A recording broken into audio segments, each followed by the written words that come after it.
Betty, you smiling? Oh yeah.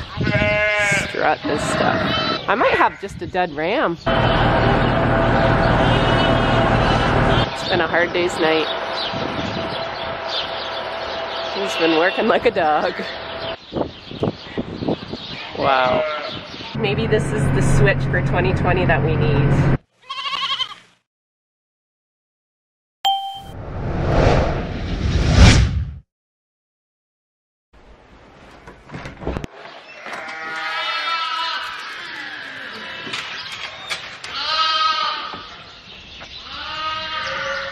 How is everyone today? I'm just going to check to see if we have any lambs. I'm still waiting on 4.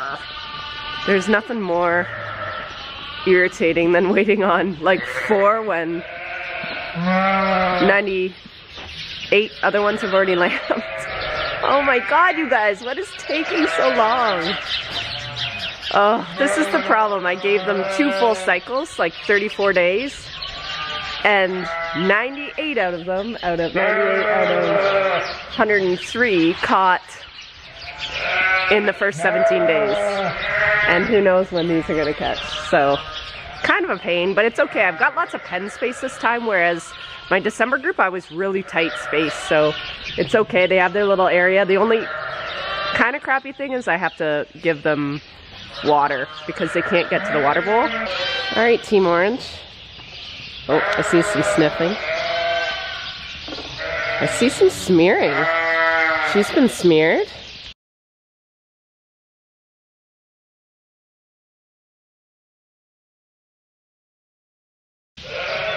Oh, this one's really been smeared. Yeah, that's really been smeared compared to like, well, you might have been. Oh, there's the guy over there.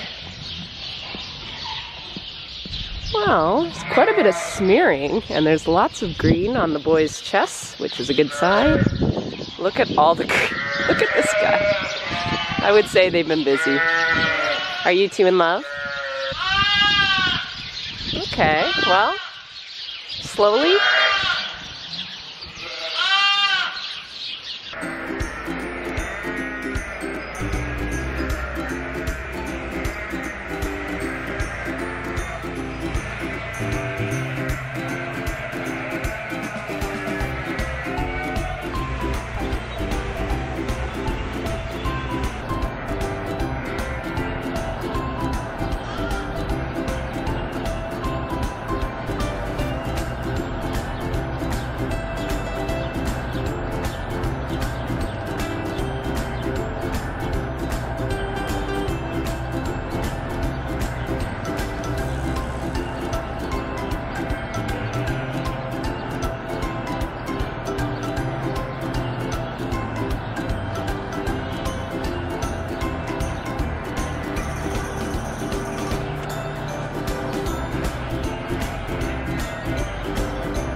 We are now at hour 48, so 48 hours after I put the rams in. So technically 24 hours after they really started breeding. Let's see how they're doing. Okay, Team Orange I think is at the far end. They're being shy. There's a lot of green smearing, which is really good. Betty, you smiling? Oh yeah. Strut this stuff. And same with him. Team Blue, still a disappointment. What is going on?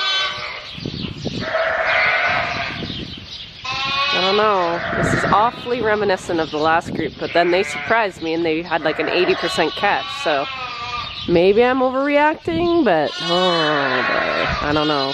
The next thing I want to do is look at the boys to see if they've got blue chests. So here's one here. And yep, there's blue on his chest, right there. So that's good. What about this guy? The guy has none on his chest at all. Nothing. So he has not done anything. What about you, bud? What about you? Can I see your chest? Oh, he's got some.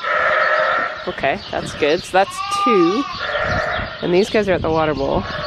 That one's got blue under his chin, which is probably a good sign. I think he's got blue on his chest too. I might have just a dead ram, which is not good with cedars, but we'll see. Okay. Oh yeah, good boy. All right, so we have had, he's the only one I don't see blue on his chest. I'm not sure if I said it, but when you cedar use, if you do a breeding system using cedars as a tool, you do have to make sure you have enough rams. And that's the one thing. I keep a lot of rams on inventory, and that is why. So I typically aim for 5 ewes per ram when I'm using cedars. What I find even in that summer group, I've even gone down as low as almost 3 ewes per ram. So if you have the ram power, definitely use it, or you can even stagger your breeding group so then to match your ratio. That's just a little, kind of a little tip if you don't have enough rams and you really want to use cedars. That's kind of a way to do it. You really need ram power because they all come into heat at the same time. And just like that blue pen, if I have one not pulling his weight, the rest of them, thank goodness in that pen I have, I only have 21 ewes and 5 rams, so thankfully I'm on the conservative side.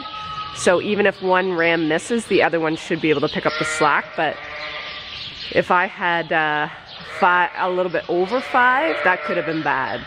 Disappointing, that's a brand new ram. So, but I'm noticing quite a bit of wool gone on them, so I'm wondering if they never got sheared when I brought them in, and usually I shear them and do a lice treatment. And so there could be a little bit of lice that came in on them. So I'll get Charlie in either over the next couple months. We'll just shear all the rams and get them ready for the July group and make sure they get lice treatment. Probably should have done it before they started breeding and pass it on to the ewes. That sucks. Another thing I did is I made the bottle pen bigger, and I made the creep area bigger for the older lambs, and I added a new creep area, so I'll show you that now. So there's my bottle baby pen. They got lots of room now.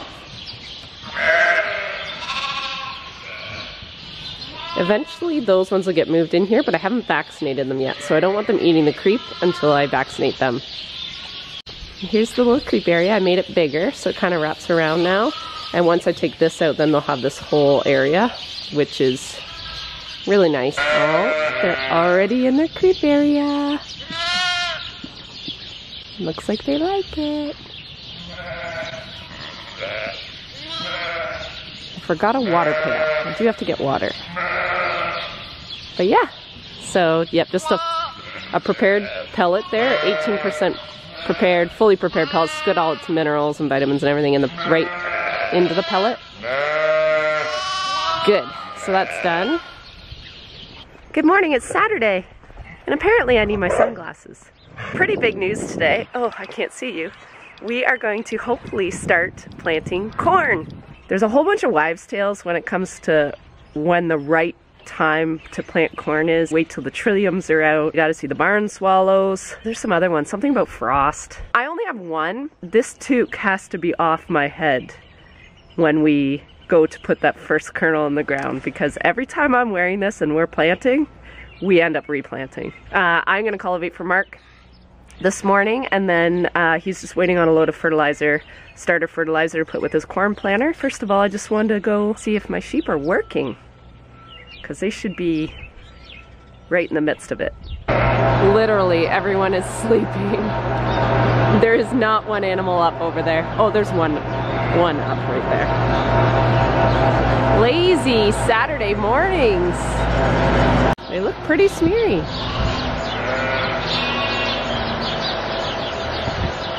It's been a hard day's night. He's been working like a dog. Have we had anything overnight?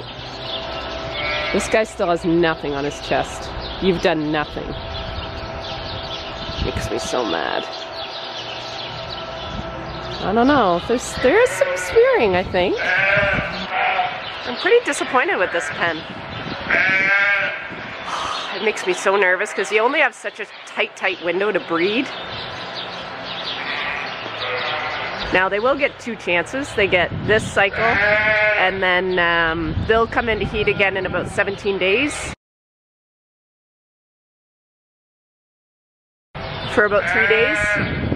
So if they don't breed today or tomorrow, that'll be it for this heat. And then I'll give them a second heat before I pull those rams out. So we do have 2 chances, but when you're out of season breeding, I find if you don't make the first one, you rarely make the second. Disappointing. Oh, popcorn. Yeah, popcorn got bred. She looks pretty green on the back end. Pretty smeared there. Good girl.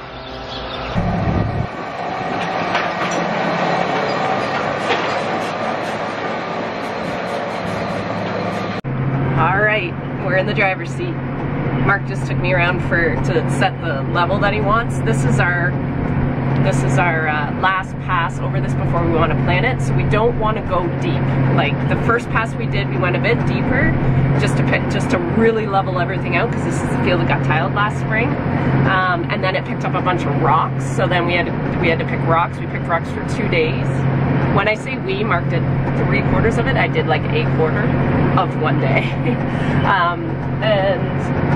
And then Jess cultivated that again and picked up more stones. We did it diagonally first, Jess did it horizontally next, and this is our final pass. That is way too much tillage. You do not usually do that, but this field was a mess because we spring tiled. Spring tiling is not great for this, especially last spring it was so wet. So it just made a mess of the farm, and you would want to throw up when you were spraying, combining, any of the things. When I was driving the buggy last year in soybean harvest, I literally thought I was going to throw up. And that was after growing a crop on it. So we had to do this. Going forward, it will be 100% in the system, which means minimal till, cover crops, manure, and a good rotation of wheat, corn, soybeans, and maybe edible beans in there too. So it's kind of an initial getting a field prepped for our system. It takes a bit of work and unfortunately a bit of cultivation, but it is a beautiful field now. I cannot believe it's our first field that we're at. This is usually our last field we ever get at because it's so wet, and we've never grown a long day anything in this field. It's always like the shortest day we can find. Its yields are usually bottom of the, not the bottom, but usually at the lower end of the rest of our field. So it's just, it's weird. Maybe this is the switch for 2020 that we need. Mark and I are always looking for the thing that turns the tide. Maybe getting at this field will turn the tide.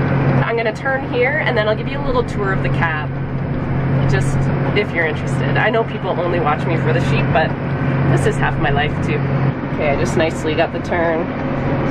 We use all ag leader technology, so this is just our GPS receiver.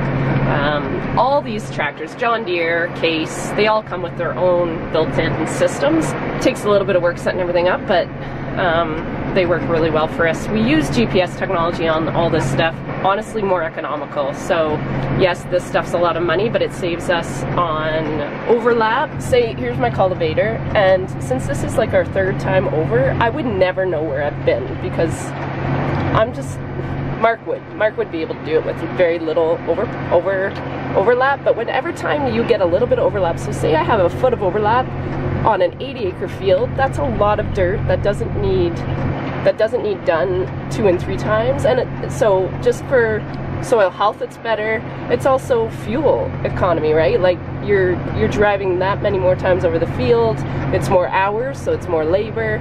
So, you know, just staying in a straight line, yes, it's pretty, but is there's a lot of cost savings in that. So that's part of the reason why we do it. When you're cultivating, there's very, very little that we use.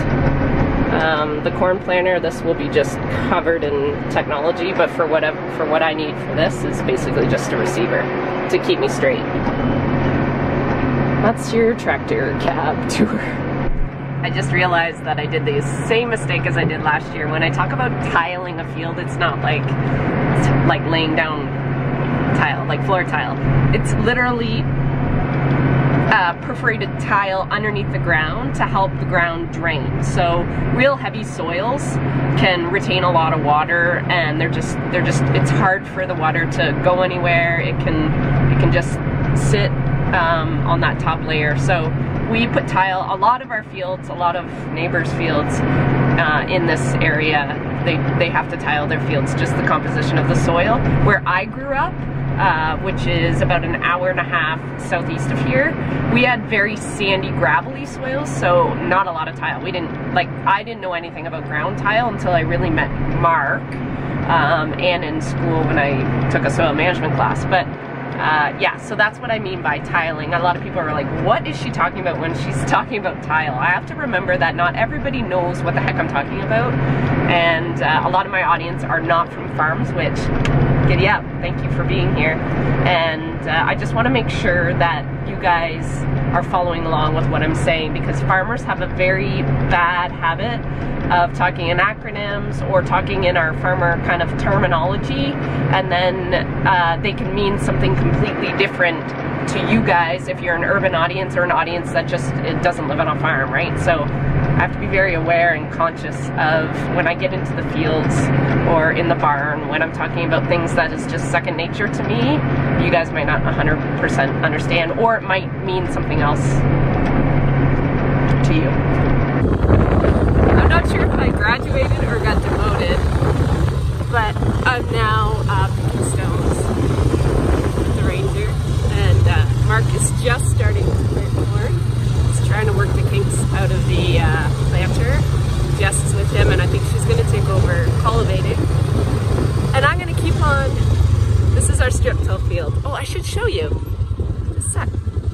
So this is strip till. So you can see in the fall we just worked strips. This was we planted cover crop oats here, and then we left the oats just to overwinter and die, and then that is all beautiful organic matter that we left on the soil. Helps with worms and just added benefits to the soil. And all Mark will do now is he comes with his planter, and these are called STEELE strips because we did them last fall. So he'll come with his planter and just plant corn on those strips. So it takes out cultivation like twice, picking stones, so that's like basically 2 people out of the mix. Mark did all that work last fall, which is really just one pass with a strip till unit, and yeah, so it's so much less work. All I have to do, sometimes the strip till will pull up some bigger stones, so our rule is kind of anything over the size of your head, pick those. Of course you pick those and then you end up like grabbing these ones that are maybe a little smaller than your head because all of a sudden they look big when you take out the big ones. So just kind of all the prep work we do. All right, I got a big field to do. So Mark and Jack are in the fields planting corn, and oh my gosh, you gotta see this.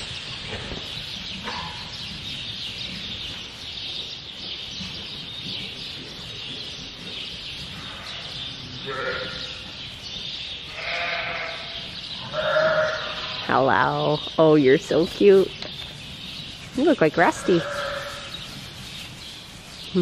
Hello, you little monkey.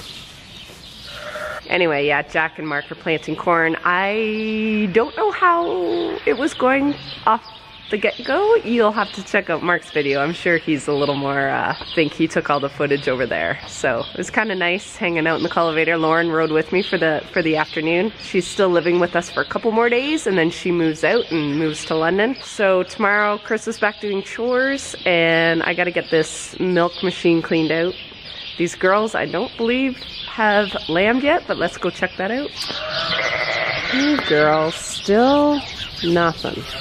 The air is beautiful in here today. It's cool, but fresh. I wish you were actually walking right beside me so you could feel how nice it is in here. These lambs are just loving this, the lamb lounge. Loving it. Ruby and Rusty. Oh.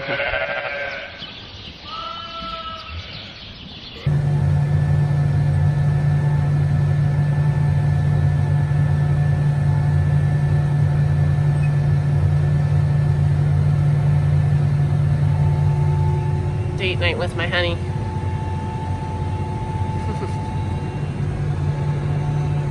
You got a few more monitors than the cultivator. It's more complicated than the cultivator. A little more complicated, yes.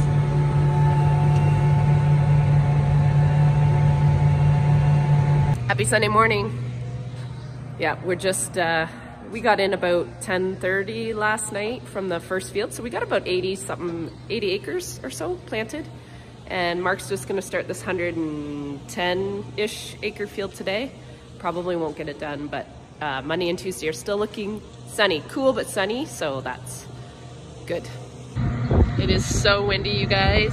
It is crazy. We couldn't even decide where to load the planter because the bags are just gonna blow away.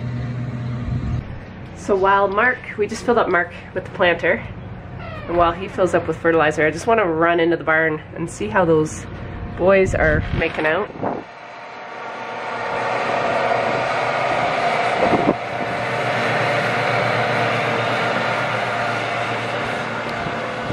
So that big green tank, you watch this all on Mark's video, but basically in front of the planter there's a big green holding tank, and that's for all our dry fertilizer, and we get a company to come and fill those up every morning that we're going to plant.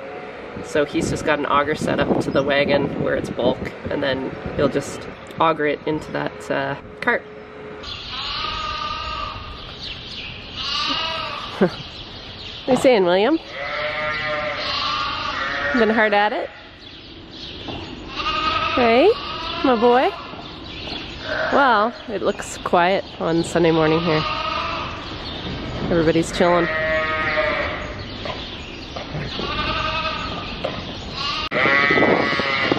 Jeez.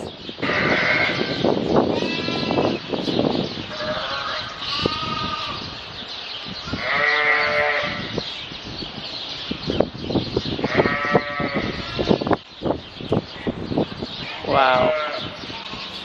That is, it's like a ram donut.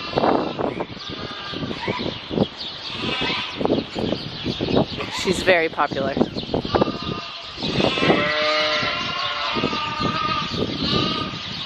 Wow. I am picking stones again, and I found the jackpot of stones. So I've been on in this little crater for like an hour. And I'm getting tired and really hungry.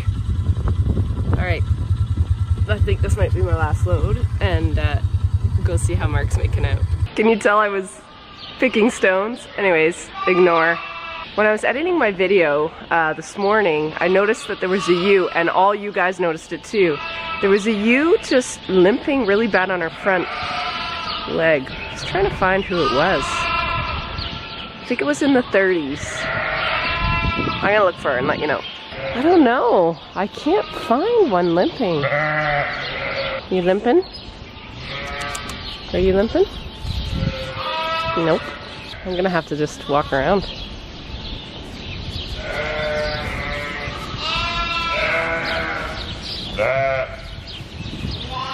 I know it was this pen. I just can't find the ewe. She's a white-faced ewe. Ruby.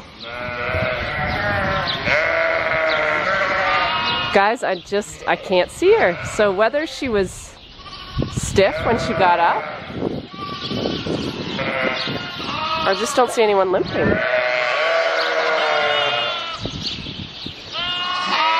But I promise I will be keeping an eye out. I just don't see anybody.